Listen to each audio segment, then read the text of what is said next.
Nelson Mandela, A Life of Struggle and Triumph. Introduction. Nelson Rolihlahla Mandela, often referred to as Madiba, was a South African anti-apartheid revolutionary, political leader, and philanthropist. He served as the first black president of South Africa from 1994 to 1999. Mandela's life was marked by his fight against racial oppression, his unwavering commitment to justice, and his enduring legacy as a symbol of peace and reconciliation. His journey from a small village in South Africa to the presidency is one of courage, resilience, and hope. Early life and education. Nelson Mandela was born on July 18, 1918, in the tiny village of Mvezo, in the Umtata district of South Africa's Eastern Cape. He was born into the Thembu royal family, which belonged to the Xhosa-speaking people. His birth name, Rolihlahla, roughly translates to troublemaker, a name that would prove prophetic given his later life as a revolutionary. Mandela's father, Gadla Henry Mafakaniswa, was a local chief and counselor to the Thembu king. His mother, Nosekeni Fanny, was the third of his father's 4 wives. Mandela's early years were marked by traditional African values and the customs of the Thembu people. However, his life took a significant turn when his father died when Mandela was only 9 years old. After his father's death, Mandela was taken in by Jongintaba Dalindyebo, the acting regent of the Thembu people, who provided him with an education that would shape his future. Mandela attended local mission schools where he was given the English name Nelson by his teacher. His education continued at the prestigious Clarkebury Boarding Institute and later at Healdtown, a Wesleyan secondary school. Mandela excelled in his studies and developed a keen interest in African history, particularly the history of the resistance against colonial rule. University years and political awakening. In 1939, Mandela enrolled at the University of Fort Hare, the only higher education institution for black people in South Africa at the time. Fort Hare was a hotbed of political activity, and it was here that Mandela's political consciousness began to take shape. He became involved in student protests against the university's policies, which ultimately led to his expulsion in 1940. After leaving Fort Hare, Mandela returned home, only to find that his guardian, Jongintaba, had arranged a marriage for him. Unwilling to accept this arranged marriage, Mandela fled to Johannesburg, where he began working as a night watchman and later as a law clerk. In Johannesburg, Mandela encountered the harsh realities of apartheid, a system of institutionalized racial segregation and discrimination that governed every aspect of life in South Africa. It was during this time that Mandela met influential figures in the African National Congress, including Walter Sisulu and Oliver Tambo. Mandela joined the ANC in 1943 and quickly became involved in its activities, advocating for the rights and freedoms of black South Africans. He also enrolled in law school at the University of Witwatersrand, where he encountered a diverse group of students and professors who would influence his political views. The formation of the ANC Youth League. In 1944, Mandela, along with Sisulu, Tambo, and others, founded the ANC Youth League, ANCYL. The Youth League was established to galvanize the younger generation of South Africans into action against apartheid.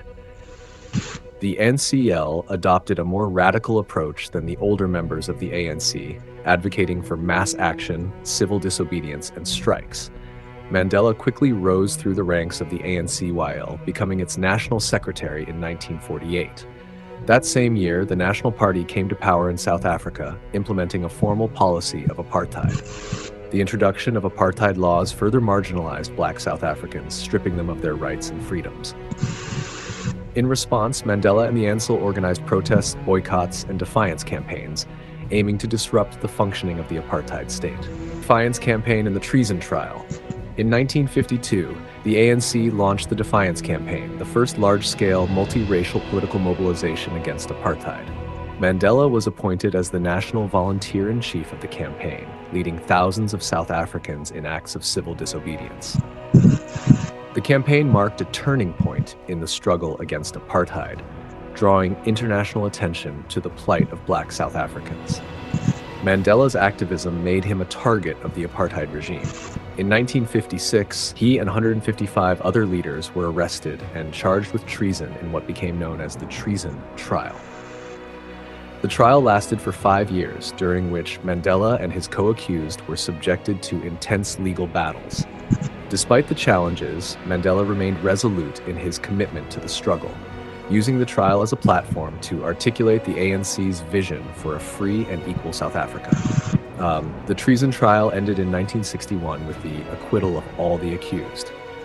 However, the trial had a profound impact on Mandela's life.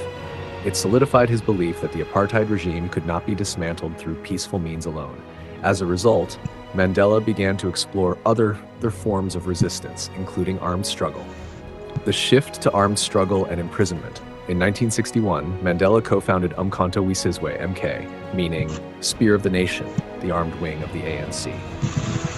MK was formed in response to the increasing repression and violence of the apartheid regime.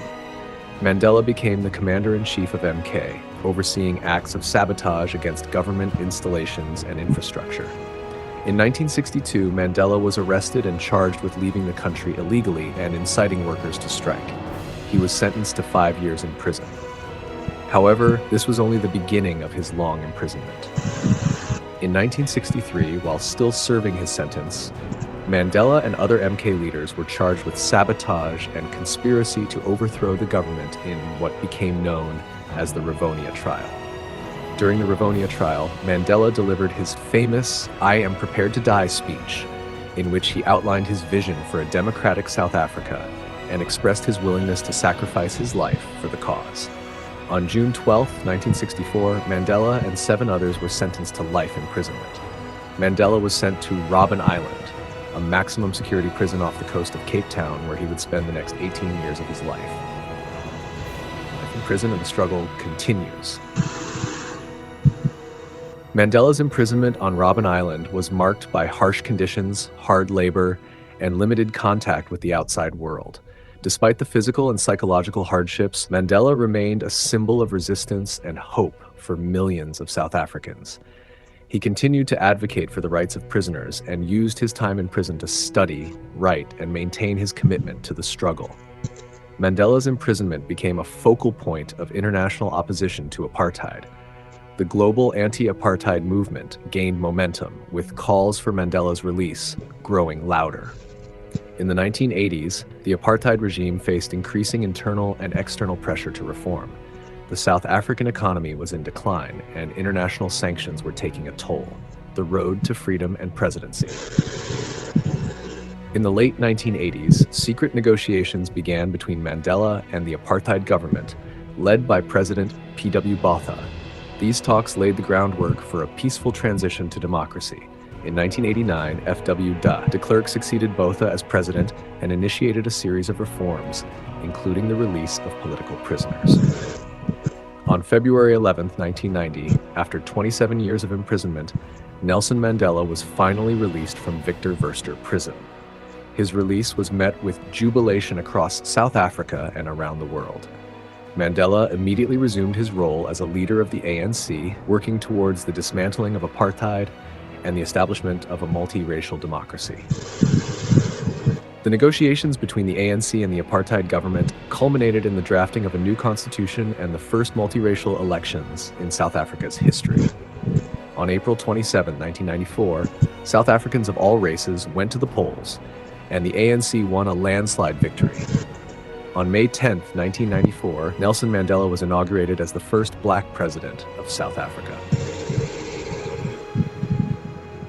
Presidency and reconciliation. Mandela's presidency was marked by his efforts to heal the deep wounds of apartheid and to build a united and democratic South Africa. He established the Truth and Reconciliation Commission, TRC, to address the atrocities committed during apartheid and to promote national healing. Mandela's emphasis on forgiveness and reconciliation earned him global admiration and reinforced his legacy as a symbol of peace. During his presidency, Mandela focused on addressing the social and economic inequalities that had been entrenched by apartheid. His government implemented policies aimed at improving education, healthcare, and housing for the black majority. Mandela also worked to strengthen South Africa's economy and to position the country as a leader in Africa and on the global stage.